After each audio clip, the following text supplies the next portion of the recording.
Vrau një nën të re dhe 3 fëmijët e saj, autori gjendet i vdekur në burg. Një burr që duhet të dilte në gjyq për vrasjen e një nëne të re dhe 3 fëmijëve të saj, është gjetur i vdekur në qelinë e tij. Një burr që duhet të dilte në gjyq për vrasjen e një nëne të re dhe 3 fëmijëve të saj u gjet i vdekur në qelinë e tij.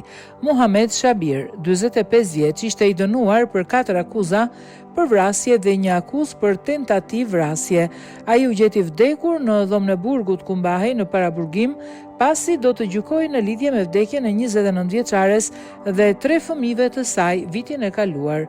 45 vjeçari akuzohej gjithashtu për tentativën e vrasjes së motrës e gruas që vdiq, e cila po qëndronte në shtëpinë e familjes kur ndodhi ngjarja tragjike. Shabir ishte një nga 3 burrat e akuzuar për djegjen e pronës.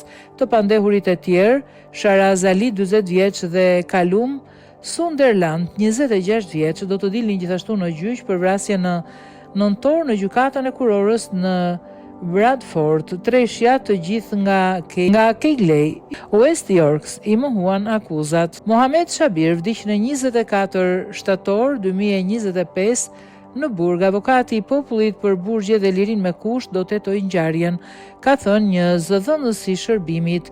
29 vjeçaria dhe 3 fëmijët e saj u vran ngushtin e vitit kaluar, kur shtëpia e tyre u doq në një sulm të dyshuar zjarrvënie.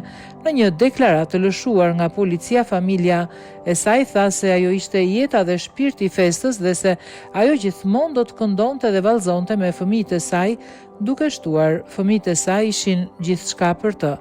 Jonathan Burtle, partneri i saj dhe babai i fëmijëve, tha: "Jam absolutisht i shqetësuar për humbjen e papritur të bashkëshortes time dhe të 3 fëmijëve tanë të bukur. Unë dhe Brion ishim bashkë në një kohë të gjatë dhe patëm një jetë të mirë së bashku.